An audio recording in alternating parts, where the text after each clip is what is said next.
Hello बच्चों, कैसे हैं आप सभी। उम्मीद करती हूँ आप सभी बहुत अच्छे से होंगे। कक्षा की शुरुआत करते हैं। पाठ है हमारा अनुच्छेद लेखन। किसी विषय पर जब कुछ वाक्य लिखे जाते हैं तो उसे अनुच्छेद कहते हैं। अनुच्छेद चित्रों की मदद से भी लिखा जा सकता है। यदि चित्र ना हो तो आप अनुच्छेद लिखते समय इन बातों का ध्यान रखिए। विषय के बारे में सोचिए, विषय के हर पक्ष पर ध्यान दीजिए। छोटे छोटे वाक्यों में विशेष के बारे में लिखिए। वर्तनी का ध्यान रखिए, लेख साफ हो। सबसे पहला है मेरी माँ। मेरी माँ बहुत अच्छी है। उनका नाम सरला है। उनका स्वभाव बहुत ही सरल है।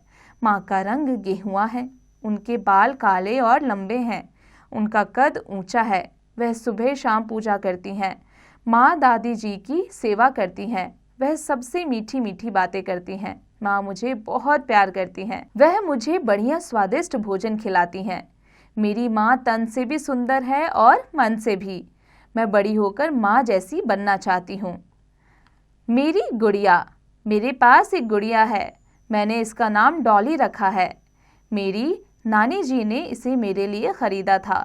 डॉली का रंग गुलाबी और बाल सुनहरी है। वह लिटाने पर आंखें बंद कर लेती है और खड़ा करने पर आंखें मटकाती है। माँ ने डॉली के लिए बहुत सारे कपड़े सिल रखे हैं। मैं हर शाम डॉली के कपड़े बदलती हूँ। डॉली सब गुड़ियों से अलग है। इसके बालों में एक बटन छिपा है। बटन दबाने पर यह गाना गाती है। मेरी सहेलियों को भी डॉली बहुत अच्छी लगती है। वे भी कभी कभी इससे खेलती हैं। मेरा घर। मेरा घर बहुत ही सुंदर और बड़ा है। यह शास्त्री नगर में है। मेरे घर के आगे और पीछे बगीचा लगा है। घर के आगे घास और फूल लगे हैं तथा पीछे सब्जियां और फल। मेरा घर लाल ईंटों से बना है। इसमें एक बड़ा कमरा है। यह मेहमानों के लिए है। इसमें 4 कमरे सोने के लिए हैं। हमारे घर में रसोई और पूजा घर पास पास हैं। घर का फर्श संगमरमर का है। मेरा कमरा माँ पिताजी के कमरे के साथ ही है। मेरे भाई का कमरा दादाजी के कमरे के साथ है। हम सब मिलकर प्यार से घर में रहते हैं। मेरा मिट्ठू। मेरी बगिया में लगे आम के पेड़ पर एक तोता रहता है। मैंने उसका नाम मिट्ठू रखा है। वैसे मिट्ठू का घर तो आम के पेड़ पर है, किंतु वह दिन भर हमारे घर में घूमता है।